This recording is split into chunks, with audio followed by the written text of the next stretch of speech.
The tables have officially turned. Calgary is no longer the affordable big city that it was just 3 years ago. In 2021, you could have easily gotten a one-bedroom apartment for $1,300 a month or a basic detached home for $400,000. Well, not anymore. In 2022, the Alberta government released a huge marketing campaign called Alberta is Calling, focusing on just how affordable the province was compared to its counterparts, as well as being brimming with economic opportunities and a fun, family-friendly lifestyle.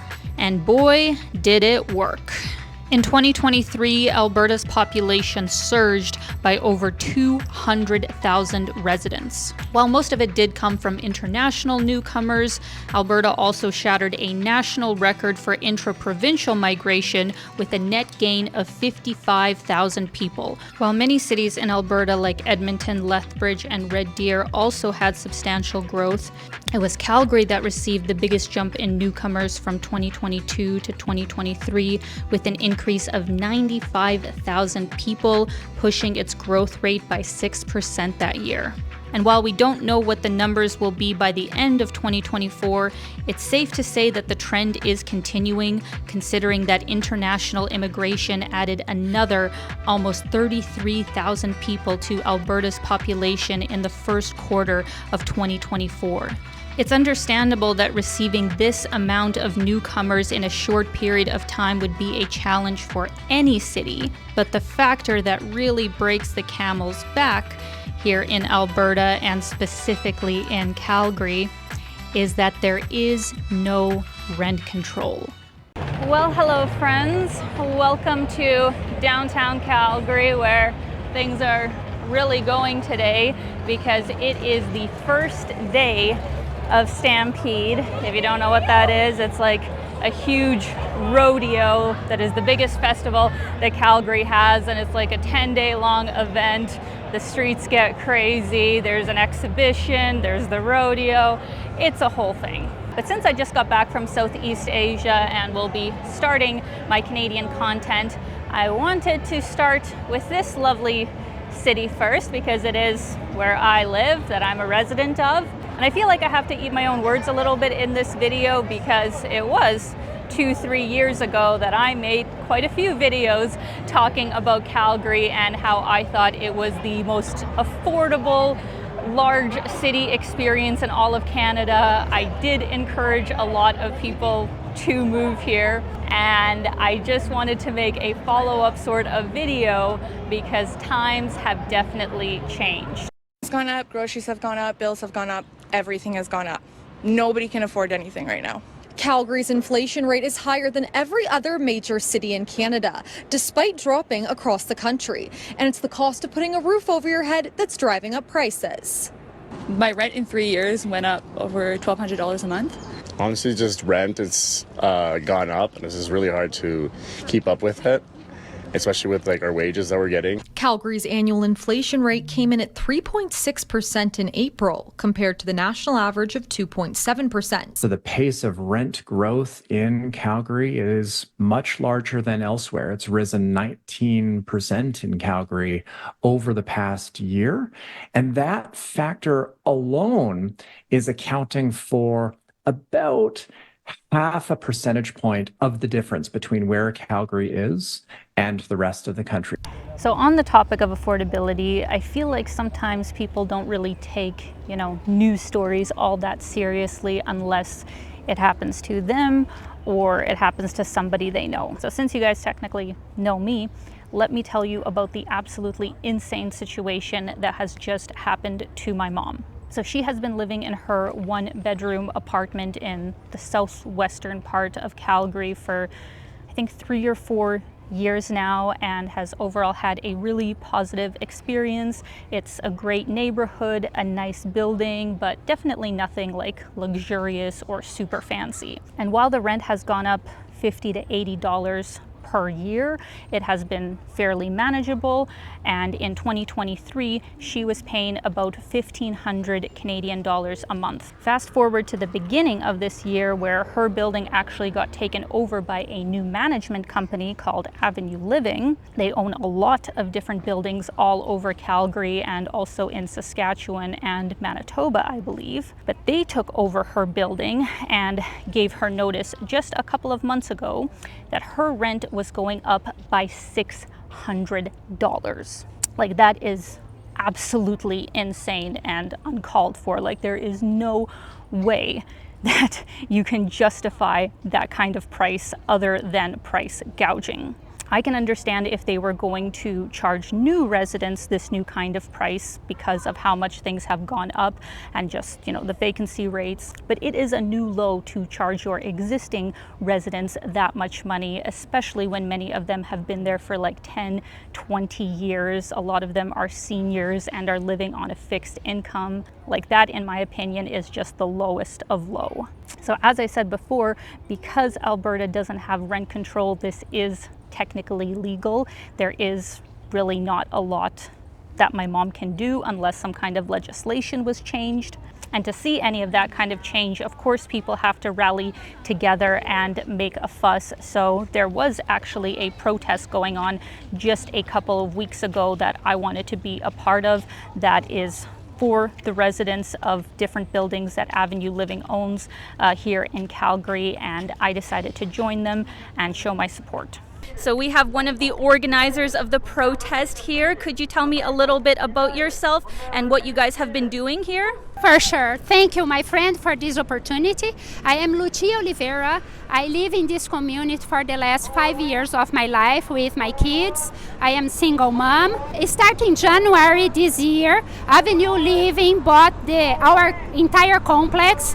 Our complex are based on 400 families, immigrants, single moms, Canadians. 60% of this community are seniors. Since January, Avenue Living is applying predatory rent cap or predatory rentals price on top of us.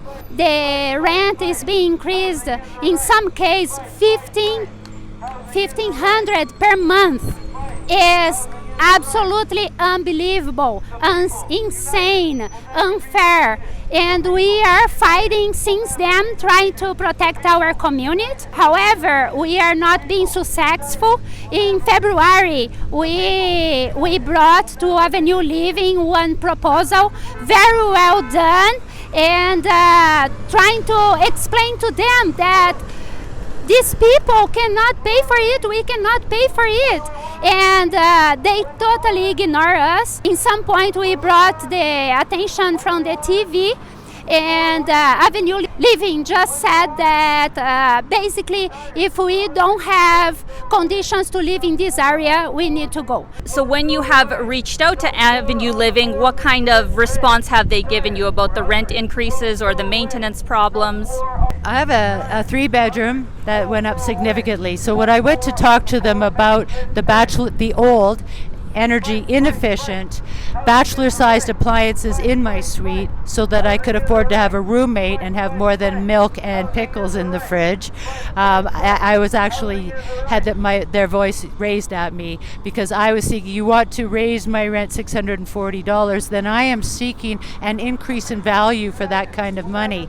And he walked out of the room after having raised his voice at me. You need to stop corporations from taking over the business of human services. So housing, medicine, education, social services, all of those things are not to be in the hands of a transnational corporation who doesn't have a human being in mind when they're creating policies and looking for that last nickel in my pocket. So in January, I could very well be homeless because the rent will be going up such that it'll now be out of my range as well. If the word affordability is not in front of it, then we're still catering to people who are not challenged in any way. They, in the last 4 years, they bought around more than 15,000 properties around us. They are buying everything in Southwest Calgary. We have no chance to, including to move. So they are creating disturbance in the market. They are creating inflation in the market. My question is, where are the authorities? Why nobody is listening to us? Why nobody is doing anything to help us? We pay tax on this land. We love Canada, and including with Canadians, the seniors that live here.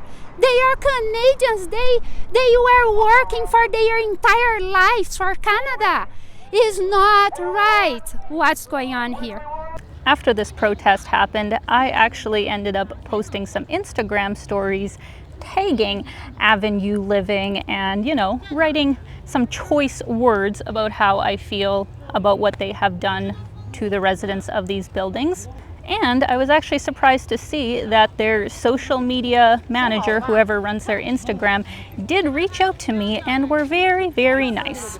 I will give them that they have great customer service, asked if I wanted to be put in touch with the local manager, which I said yes to. But let's be frank, it's not those people and not the local management company that actually sets the prices, because it is such a big corporation. It's definitely the higher ups. So while I did meet with the new manager of my mom's building and he was a super nice person, like obviously it's not his fault, he tried to explain it as the fact that they had a lot more cost expenses than they were aware of when they bought the building, and also I guess interest rates, all of those reasons, which I'm sure of course do add to the situation. If it was like 10-15%, I'd be much more understanding. But when you're charging people 30, 40, sometimes even some people had a 50% increase, like absolutely, like that's just pretty dirty. So I appreciate them reaching out to me. I am, sympathetic to a certain extent, with landlords having to deal with crazy high interest rates, and many are just trying to pay their own bills. But at the same time, especially if you're a big management company and you obviously have more than enough money because you're buying up more and more properties, like, let's be frank, you don't need the extra money. What I later learned is that they were giving existing residents a small discount, is what I would call it, if you signed a 6-month lease, as my mom ended up doing, because the 2-month notice was not enough time for her to find a new place. You got $75 off of your rent, and if you signed for a 1-year lease, you got $150. So if she would have continued to stay there, she could have gotten her rent to $19.50, which still is absolutely insane for what prices in Calgary should be. But either way, she can't afford it long term, so she just decided to take it for the next 6 months until she figures out her next move, because long term she definitely can't afford it, even though she actually has a pretty good job. So it's very sad that things like this are happening, and I don't want to just pick on Avenue Living. Obviously it's just in this particular case that I'm shouting them out, but there are so many other management companies that are doing this in Calgary, and also small landlords, because they know they can get away with it. There's a huge influx of people that have come here to Calgary, and the people especially that are coming from like BC and Toronto, this kind of rent is still very, very low for those people. So I understand that this is how, a free market kind of works, and then there's pros and cons with it.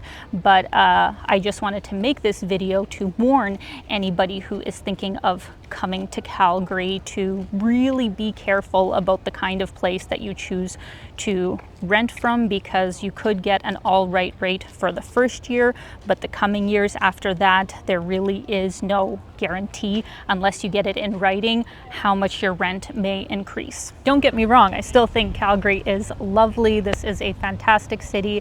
It could still be a better choice for some people compared to, living in BC, Ontario especially. I hope you guys found this video insightful, and the next one that I'm going to be doing is going to be from Edmonton, which is a city that I haven't been to in probably over 10 years. Like, it has been a long time since I went to Edmonton, so it'll be interesting to see how that city has changed, because it is the second largest city in all of Alberta. And as I said before, I would love to hear from you guys in the comments, especially if you are from Calgary. Like, please let me know what your experience has been living here, if you have had any issues with rent or real estate. And as always, I'm sending you guys so much love. I hope you're having a fantastic day and keep being your own kind of beautiful. Bye, guys.